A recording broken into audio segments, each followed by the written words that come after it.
क्या तुम्हें क्या ऐसा जरूरी पड़ गया जो एक बांधी से खबर भी जाई हो माँ? बेटा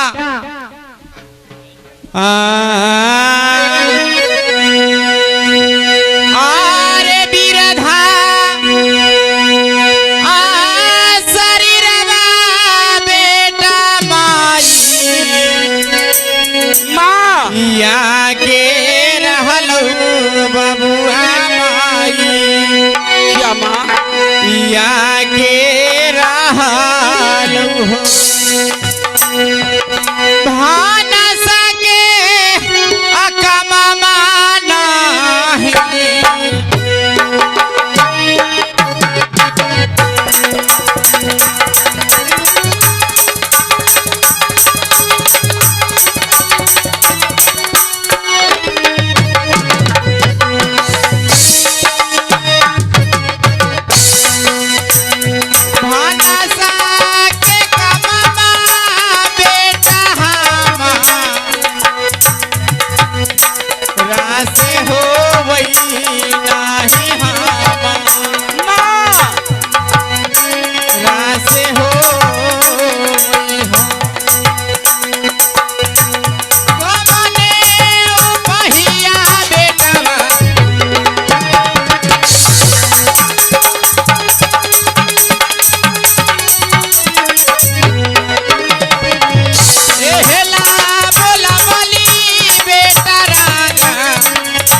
क्या तुम्हें? मैं काम करते करते रंग महल में थक जाती हूँ। अच्छा माँ बेटा माँ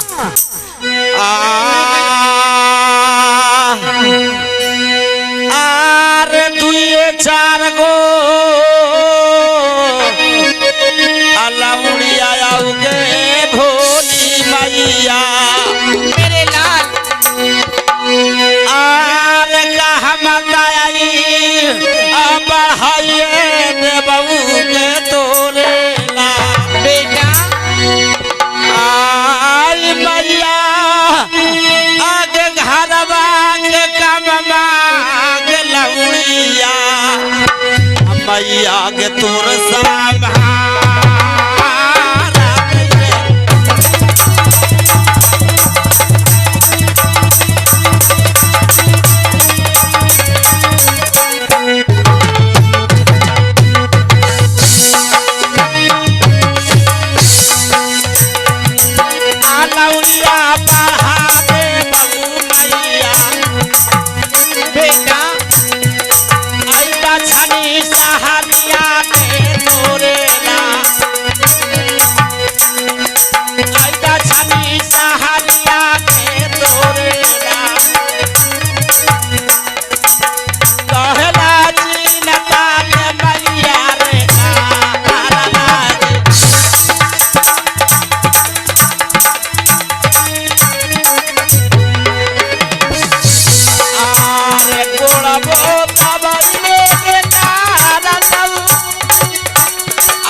बोलो। यदि इस प्रकार से बात है माँ तो तुम पहले से कहती तो दो चार लवणी महल में और बढ़वा देते माँ। बेटा बिरजे भार तुम नौड़ी की बात कर रहे हो। हाँ? बेटा ओ नौड़ी हमारे घर में कितना अपनाई जानेगा। यदि हमारे घर में कोई अपना रहता तो मैं अपना दिल की बात दुख सुख उसे बताती बेटा। माँ क्या तो ये तो किस्मत के बात है माँ कि मुझे शादी विवाह हुआ नहीं। तो लौड़ी न साथ देगी तो बताओ और कौन दे सकती है माँ? बेटा बिरजे भार, तुम कुछ नहीं जानते हो, सारी बात मैं जानती हूँ। जो मैं बात तुमसे कहने के लिए चाह रही हूँ बेटा, माँ वो बात ध्यान लगा कर सुनो। माँ कहो।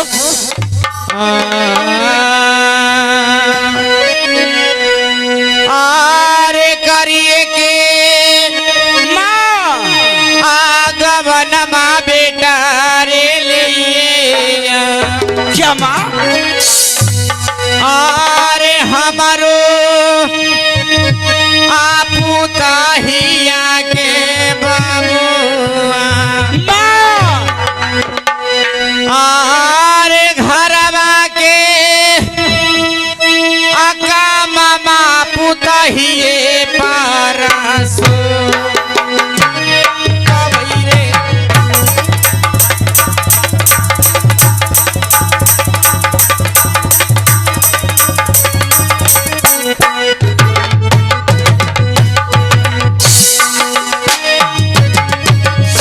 क्या माँ? आरे जला मिले आइए दुलारा होया बनियो रनिया के बेटा माँ होया बनियो रनिया के बाबू माना बेटा कहाना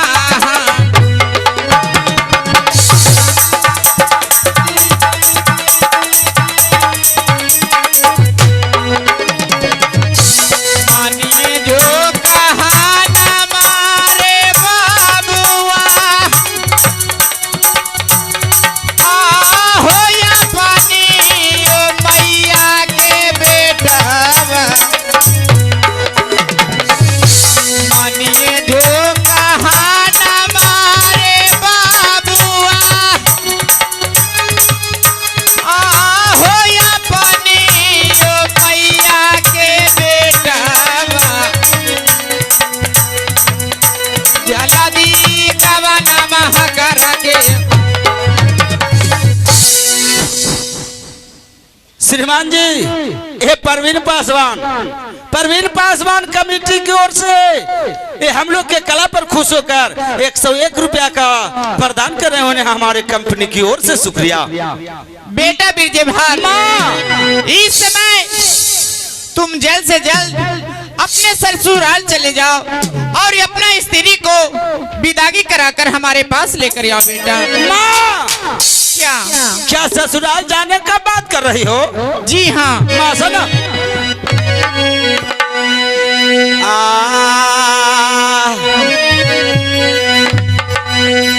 आरे कौना ले नगरिया गे मैया सदिया बेटा आरा चाहिए के दिले सदिया मेरे लाल आई ना चाहिए लागे आगे की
बताओ माँ कि मेरा शादी तुमने कहाँ रचवाई हो माँ, और मेरे ससुर जी का नाम क्या है?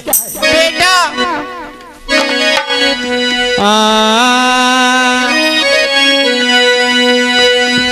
अरे तोरो सा सुररिया बेटा है मांचन अपुर सा हरिया रहल है मांचन माँ अपुर सा हरिया हो ससुर जी के अनमा है मांचल सिंह का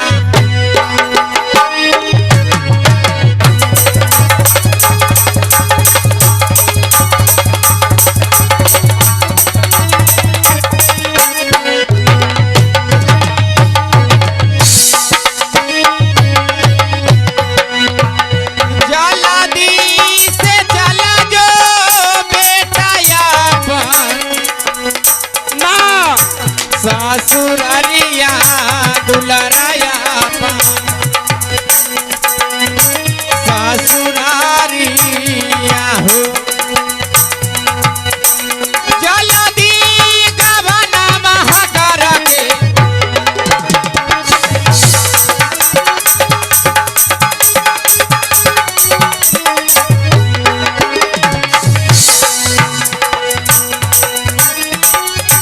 जल्दी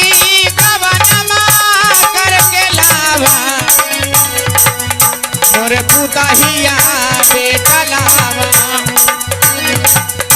मोरे पुताहिया हो तेरी ना लगा बहा बेटा बहा।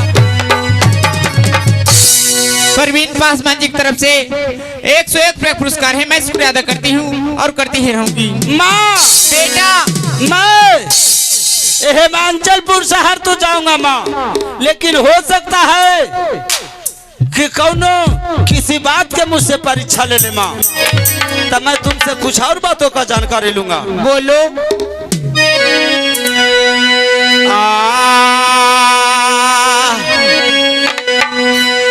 आरे कितना समैया बेगे मैया मेरे लाल आरे हमारा तू विवाह हमारा जाग बैला आगे मैया कितना दहेजवा में लेला ससुर से हमारा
तुम जानकारी लेने के लिए चाह रहे हो माँ? सुनो बेटा, जानकारी इसलिए लेने के लिए चाह रहा हूँ माँ, इसलिए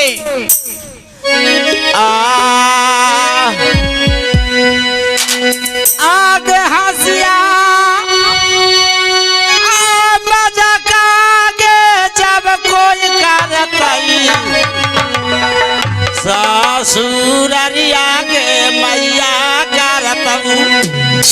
ससुरारी आगे अरे किया आजा बाबा मांगे मैया जे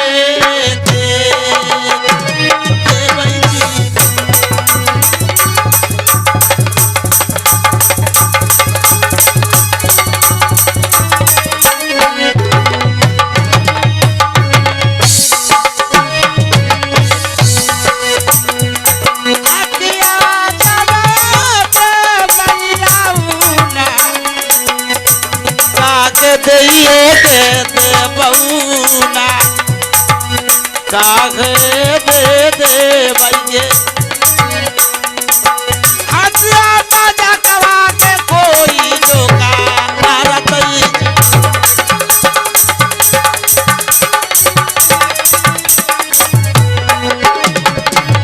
आरे राम सुमाला नागे करियो रामा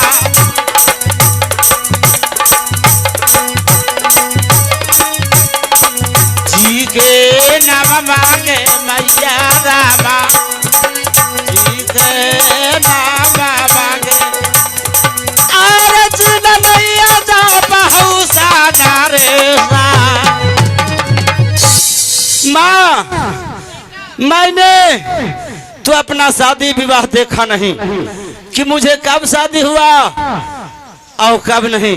यदि कोई पूछ देगा माँ कोई मजाक कर देगा तो उसके साथ मैं क्या जवाब दूंगा माँ। बेटा विजय भार इस समय तुम घबराओ मत।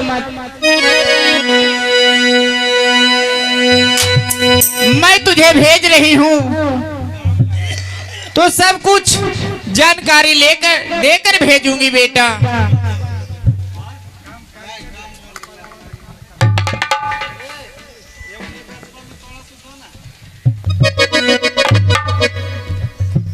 बेटा विजय भार जिस समय तू 6 दिन का था तो तुम्हारे देखा देखी हुआ और जब तुम 12 दिन का हुआ तो तुम्हारे छेका पड़ गया बेटा और जब तुम 21 दिन का हुआ तो तुम्हारे विवाह हो गया बेटा। क्या माँ?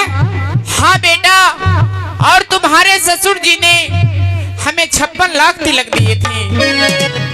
माँ क्या मैं सदा तुम्हारे आंचल के समीप दक्षिणी शहर में खेला माँ। मैंने बाहर का दुनिया देखा नहीं तो मुझे साथ जो हिमाचलपुर शहर गया है माँ उसे लगा दीजिए ताकि मुझे जाने में किसी प्रकार का कठिनाइयाँ उत्पन्न न हो सके माँ। बेटा विजय भार माँ ये सब बात के लिए तुम चिंता बिल्कुल मत करो क्योंकि मैं तुम्हारे साथ मैं अपना दरबारी को भेज देती हूँ। तो माँ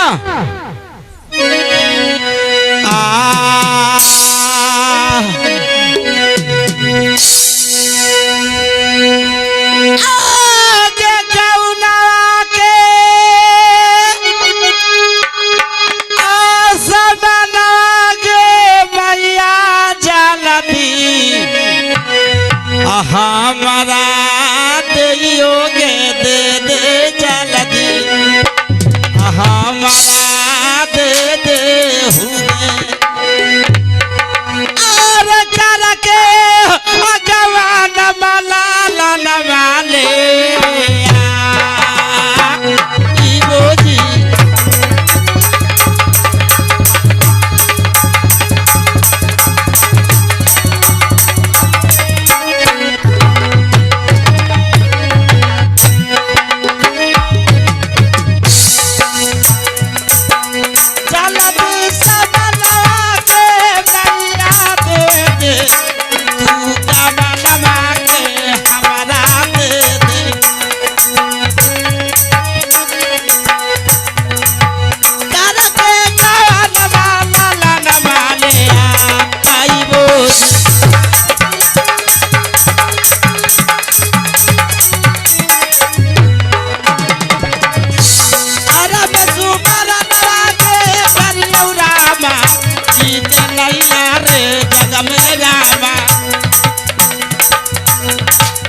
के नाई आगे सिगलैया जा बात साना के माँ बेटा इस समय एक गौना के समान जो लगता है माँ सारे बांध के दे दो, कारण कि तुम वृद्धा हो चुकी है माँ, तुझे हर बातों का जानकारी होगा। दरबारी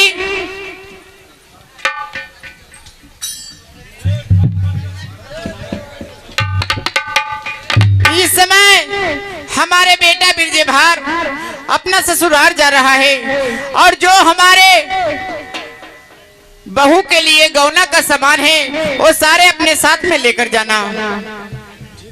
ठीक है बेटा, जाओ। ठीक है रहो।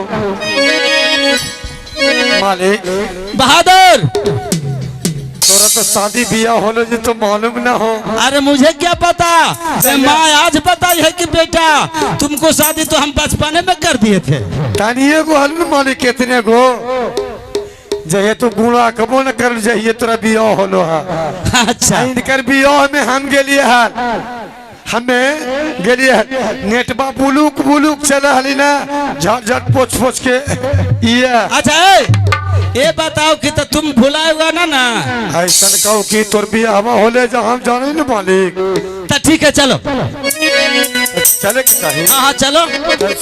सब दक्षिण मलकिनी था ना। अरे माँ कह चुकी है कि बेटा सारे सामान को मैं बांध चुका हूँ, जे जाओ और दरबारी के साथ तुम अपने गौना कराने के वास्ते हिमांचलपुर चले जाओ। ठीक है चलिए महाराज, चलो आइए।